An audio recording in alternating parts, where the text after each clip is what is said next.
জিজ্ঞেস করলেন, হে শেরে খোদা হযরত আলী, আপনি কি এই ঘোড়াটি বিক্রি করতে চান? তখন হযরত আলী রাদিয়াল্লাহু তাআলা আনহু বললেন, ভাই, আমি তো এই ঘোড়াটি বিক্রি করার জন্যই বাজারে নিয়ে এসেছি। সেই ব্যক্তিটি বললেন, আপনি কত দিরহামের বিনিময়ে এই ঘোড়াটি বিক্রি করতে চান?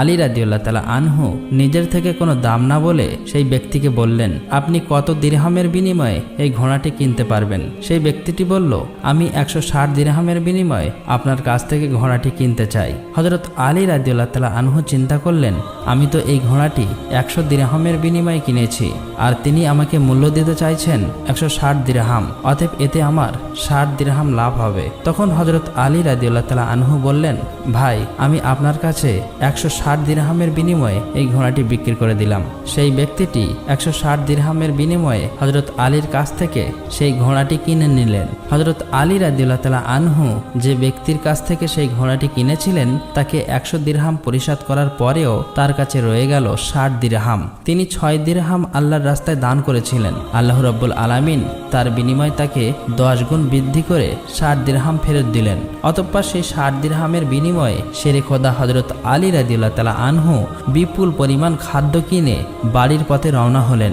যখন তিনি বিপুল পরিমাণে খাদ্য কিনে বাড়িতে ফিরে আসলেন, তখন হযরত ফাতেমা রাদিয়াল্লাহু তাআলা আনহা তাকে বললেন, হে আলী, আমি তোমাকে যে কাপড়টি বিক্রি করতে বলেছিলাম সেই কাপড়ের মূল্য দিয়ে তো এত পরিমাণ খাবার কেনা সম্ভব নয়, তাহলে তুমি এত খাবার কেনার অর্থ কোথায় পেলে? তুমি আগে আমাকে এই কথা বলো, তারপরে আমার বাড়িতে প্রবেশ করতে পারবে। হযরত আলী রাদিয়াল্লাহু তাআলা আনহু বললেন, ফাতেমা, আগে আমি বাড়িতে প্রবেশ করি, তারপরে না হয় আমি তোমাকে প্রকৃত ঘটনা খুলে বলবো। কিন্তু হযরত ফাতেমা রাদিয়াল্লাহু তাআলা আনহা তাকে বললেন, আগে আপনি প্রকৃত ঘটনা খুলে বলুন, তারপরেই আপনি বাড়িতে প্রবেশ করতে পারবেন। শেরে খোদা হযরত আলী রাদিয়াল্লাহু তাআলা আনহু বললেন, ফাতেমা, তুমি তো ভালো করেই জানো যে তোমার স্বামী হযরত আলী কোনোদিনই কোনোভাবেই অবৈধ অর্থ উপার্জন করতে পারে না। আমি যে পন্থায় এই অর্থগুলি উপার্জন করেছি তা সম্পূর্ণ বৈধ একটি পন্থা, অতএব এই ব্যাপারে তোমার সন্দেহ করার কোনো কারণ নেই। কিন্তু হযরত ফাতেমা রাদিয়াল্লাহু তাআলা আনহা হযরত আলী রাদিয়াল্লাহু তাআলা আনহুর এই কথাগুলি তেমনভাবে বুঝতে চাইছিলেন না। হযরত আলী ও হযরত ফাতেমার মাঝে এই ঘটনা ঘটার কিছুদিন পরে নবী পাক সাল্লাল্লাহু আলাইহি ওয়াসাল্লাম হযরত ফাতেমাকে তার দরবারে ডাক দিলেন। অতঃপর তিনি তাকে বললেন, হে ফাতেমা, তোমার কি মনে আছে আমি কিছুদিন পূর্বে তোমাকে বলেছিলাম একজন কাঠুরিয়ার স্ত্রী তোমার পূর্বে জান্নাতে প্রবেশ করবে? হযরত ফাতেমা রাদিয়াল্লাহু তাআলা আনহা বললেন, আব্বাজান, অবশ্যই আমার মনে আছে, এবং আমি সেই কাঠুরিয়ার স্ত্রীর সঙ্গে সাক্ষাৎ করার জন্য অধীর আগ্রহে ব্যাকুল হয়ে আছি। দয়া করে আপনি আমাকে তার ঠিকানা বলুন, যাতে আমি দেখে আসতে পারি। সেই কাঠুরিয়ার স্ত্রী কি এমন আমল করে যার কারণে সে আমার পূর্বে জান্নাতে প্রবেশ করবে? তখন মুহাম্মদ সাল্লাল্লাহু আলাইহি ওয়াসাল্লাম তাকে বললেন, হে ফাতেমা, কোনো এক নির্জন জঙ্গলের মাঝে সেই কাঠুরিয়া ও তার স্ত্রী বসবাস করে। তুমি যাও, তার সঙ্গে সাক্ষাৎ করে এসো। রাসূল সাল্লাল্লাহু আলাইহি ওয়াসাল্লামের কাছ থেকে সেই কাঠুরিয়ার স্ত্রীর ঠিকানা পেয়ে হযরত ফাতেমা রাদিয়াল্লাহু তাআলা আনহা তার সাথে সাক্ষাৎ করার জন্য রওনা হলেন। যখন তিনি কাঠুরিয়ার বাড়িতে এসে পৌঁছালেন, তখন হযরত ফাতেমা রাদিয়াল্লাহু তাআলা আনহা সালাম দিয়ে বললেন, বাড়িতে কি কেউ আছেন?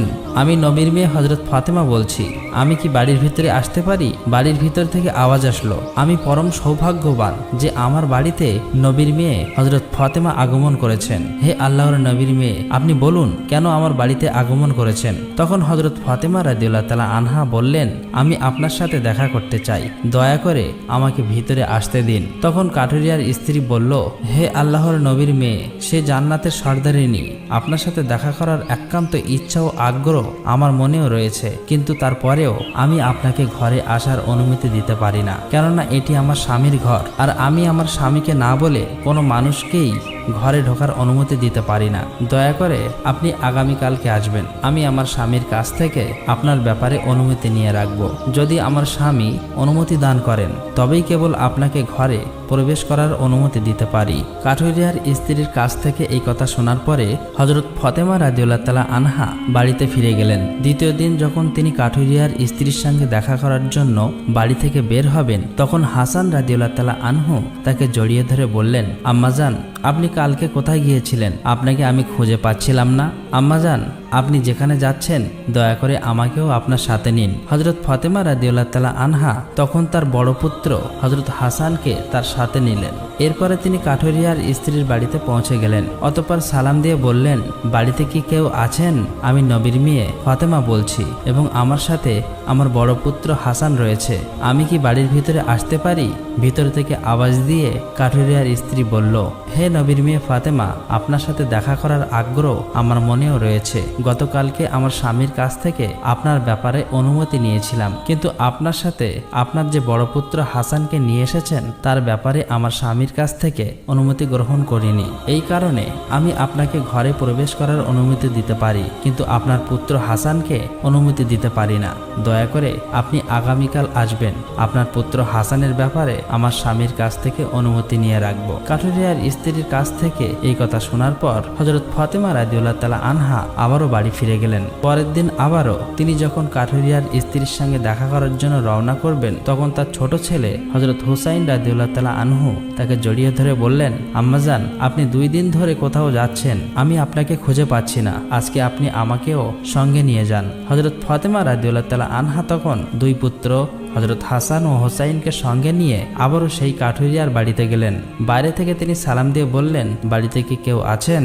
আমি নবীর মেয়ে ফাতেমা বলছি এবং আমার সাথে আমার 2 পুত্র হাসান এবং হোসাইন রয়েছে। বাড়ির ভিতর থেকে কাঠুরিয়ার স্ত্রী আওয়াজ দিয়ে বললেন, মা, হে নবীর মেয়ে ফাতেমা, আপনার সঙ্গে দেখা করার আগ্রহ ও আকাঙ্ক্ষা আমার মনের মধ্যে রয়েছে। গতকালকে আপনার ব্যাপারে এবং আপনার বড় ছেলে হাসানের ব্যাপারে আমার স্বামীর কাছ থেকে অনুমতি নিয়েছি, কিন্তু আপনার ছোট ছেলে হোসাইনের ব্যাপারে আমার স্বামীর কাছ থেকে কোনো অনুমতি গ্রহণ করিনি। দয়া করে আজকেও আপনি ফিরে যান এবং আগামীকালকে আপনি আসবেন। আগামীকালকে আপনাদের 3 জনের ব্যাপারেই আমি অনুমতি গ্রহণ করে রাখবো। কাঠুরিয়ার স্ত্রীর এই কথা শোনার পর হযরত ফাতেমা রাদিয়াল্লাহু তাআলা আনহা আবারও বাড়িতে ফিরে এলেন। পরের দিন ফাতেমা রাদিয়াল্লাহু তাআলা আনহা আবারও সেই কাঠুরিয়ার স্ত্রীর বাড়িতে আসলেন। তখন তাকে কাঠুরিয়ার স্ত্রীর ঘরে প্রবেশ করার অনুমতি দিল।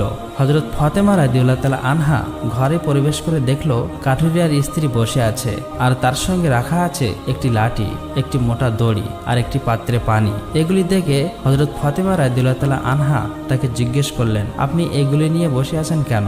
সারাদিন পরিশ্রম করার পরে যখন আমার স্বামী বাড়িতে ফিরবে তখন হয়তো তার অজু করার প্রয়োজন হবে অথবা তার পানি পান করার প্রয়োজন হবে। আমি চাই না আমার ক্লান্ত স্বামী পানির জন্য সামান্যতম কষ্ট পাক, যাতে পানির প্রয়োজন হবার সাথে সাথেই আমি তার কাছে পানি পৌঁছে দিতে পারি। এই কারণেই আমি পানি নিয়ে বসে আছি। হযরত ফাতেমা রাদিয়াল্লাহু তাআলা আনহা আবার জিজ্ঞেস করলেন, হে বোন, তাহলে এই লাঠি নিয়ে বসে আছো কেন?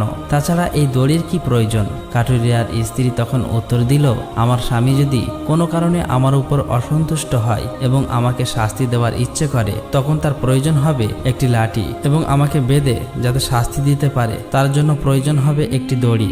আমি চাই না এই জিনিসগুলি খোঁজাখুঁজি করতে গিয়ে আমার স্বামী কোনো রকম কষ্ট হোক, সেই জন্য আমার সামনে এই জিনিসগুলি নিয়ে বসে আছি। যখনই আমার স্বামী আমাকে কোনো কারণে শাস্তি দিতে চাইবে তখনই তার সামনে লাঠি এবং দড়ি আছে, যাতে তিনি আমাকে দড়ি দিয়ে বেঁধে লাঠি দিয়ে শাস্তি দিতে পারেন। হযরত ফাতেমা রাদিয়াল্লাহু তাআলা আনহা কাঠুরিয়ার স্ত্রীর স্বামী ভক্তি দেখে বিস্ময়ে হতবাক হয়ে গেলেন। অতঃপর তিনি তাকে আর কিছু না বলে নবী করিম সাল্লাল্লাহু আলাইহি ওয়াসাল্লামের দরবারে ফিরে আসলেন। রাসূল সাল্লাল্লাহু আলাইহি ওয়াসাল্লাম ফাতেমাকে বললেন, ফাতেমা, তুমি কি সেই কাঠুরিয়ার স্ত্রীর সাথে দেখা করে এসেছো?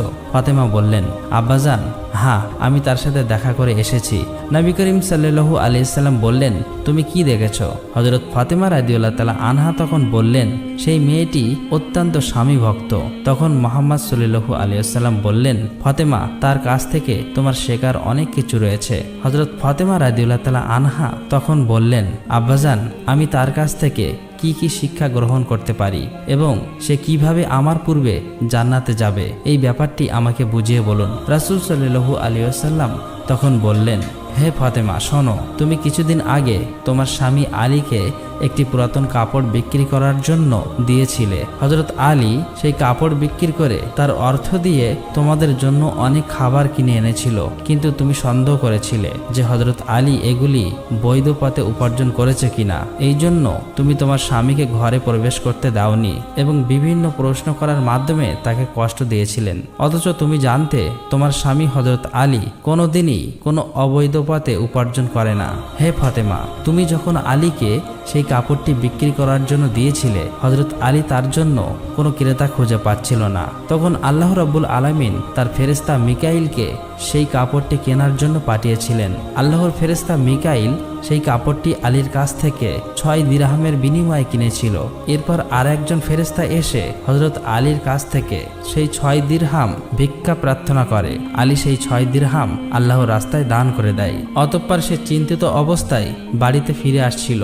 এমন সময় ফেরেশতা জিব্রাইল তার কাছে একটি লাল ঘোড়া হযরত আলীর কাছে 100 দিরহামের বিনিময়ে ধারে বিক্রি করে। হযরত আলী সেই ঘোড়াটিকে নিয়ে বাজারে যায় এবং ইসরাফিল ফেরেশতা হযরত আলীর কাছ থেকে সেই ঘোড়াটি 160 দিরহামের বিনিময়ে কিনে নেয়। আল্লাহ রাব্বুল আলামিন 6 দিরহামের বিনিময়ে হযরত আলীকে 10 গুণ বৃদ্ধি করে 60 দিরহাম দিয়ে দেয় এবং সেই অর্থগুলো দিয়েই হযরত আলী তোমাদের জন্য বিপুল পরিমাণ খাবার কিনে এনেছিল। ফাতেমা, শুনে রাখো, যে কাপড়টি হযরত আলী বিক্রি করেছিল, আল্লাহ রাব্বুল আলামিন সেই কাপড়টি জান্নাতে সংরক্ষণ করে রেখেছে এবং যে ঘোড়াটি দিয়ে হযরত আলী ব্যবসা করেছিল, সেই ঘোড়াটিও আল্লাহ রাব্বুল আলামিন জান্নাতে সংরক্ষণ করে রেখেছেন। কাল কিয়ামতের দিন তুমি যখন জান্নাতে প্রবেশ করবে, তখন তুমি সেই ঘোড়ার উপরে থাকবে এবং সেই কাপড়টি হবে ঘোড়ার লাগাম, আর সেই লাগামটি ধরে থাকবে ওই কাঠুরিয়ার স্ত্রী।